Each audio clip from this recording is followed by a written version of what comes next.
Bonjour tout le monde, ici Jean-Philippe Martin, massothérapeute. Pour vous, aujourd'hui, j'ai une question simple. Pourquoi se faire masser? Bon, il y a plusieurs types de massages. Massage aux pierres, massage de détente, massage pour bébé, massage pour femme enceinte, et j'en passe plusieurs. Mais aujourd'hui, on ne posera pas de questions sur les types de massages, mais plus exactement sur pourquoi et les effets que ça a sur notre corps. Fait que sans plus attendre, on va rentrer directement dans le sujet. Premièrement, la première chose que ça fait, c'est que souvent, pas souvent, tout le temps, ça réduit les douleurs. OK, les douleurs physiques et aussi des douleurs psychologiques. Restez avec moi ici. Ce que je veux dire par les douleurs psychologiques, c'est que le massage a été prouvé pour réduire la dépression, réduire tout le stress. Parce que, comme c'est prouvé dans le massage, c'est que quand on masse quelqu'un, on masse le corps, on fait un contact, on applique une certaine douceur, une pression modérée, puis les mains sont thérapeutiques. Fait que ce toucher-là a été prouvé dans des recherches scientifiques que ça a directement un lien sur deux régions du cerveau. Les deux régions qui sont l'hypothalamus puis l'amygdala, qui ces deux régions sont responsables de centres de régulation des émotions et du stress. Fait que le massage a un impact directement sur eux, fait que ça réduit ces deux symptômes-là, ça apaise les émotions, ça réduit le stress. Okay?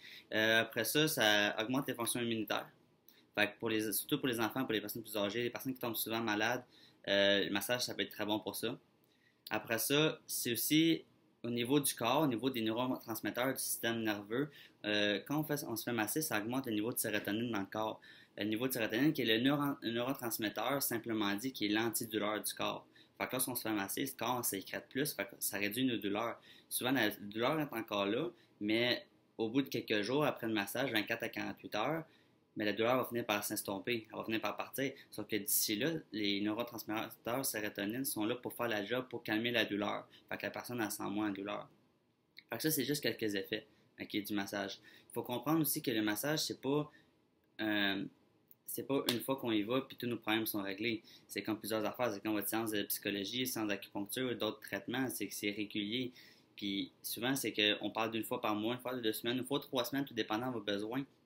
Mais le fait de le faire régulièrement, ça vous garde en shape, quote, ici, ça vous garde en forme, ça vous garde loin des blessures, surtout si vous êtes quelqu'un d'actif. Le fait de se faire masser régulièrement, ça garde vos muscles souples, ça garde vos muscles prêts à réagir. Fait que c'est des affaires qu'il faut prendre en considération quand on passe au massage. Okay? Parce que même pour les personnes qui sont moins sportives ou qui sont moins capables, parce qu'ils ont souvent des comment je pourrais dire ça?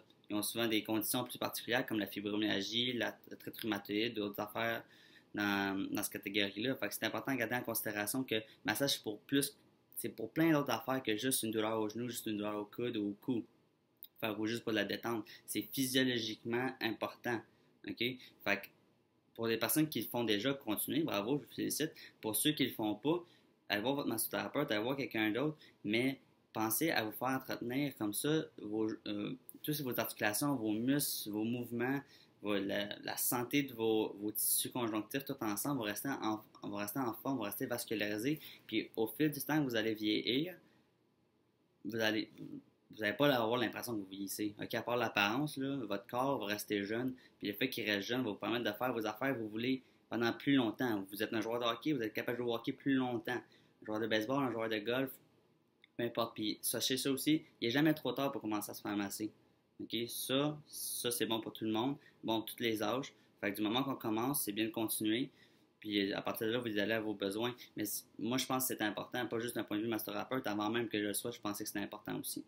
Fait que sur ça, si vous avez des questions, n'hésitez pas à me laisser un message dans la section de commentaires. Et sur ça, bonne journée.